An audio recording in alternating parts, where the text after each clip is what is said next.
मिर्ची, टमाटर, और अभी रखूँगी मैं ये फिश। ये लंच थाली तैयार हो रहा है, दाल और चने की भाजी और राइस।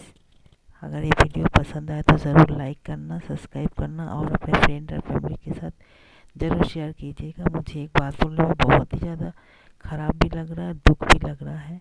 जितने को मैंने सब्सक्राइब किया सब कोई मेरे साथ कनेक्टेड है, बट 3 लोगों ने मुझे अनसब्सक्राइब कर दिया है। हुमायरा फैमिली ब्लॉग और लाइक विथ माहिरा या कुक विथ माहिरा और रानी ब्लॉग।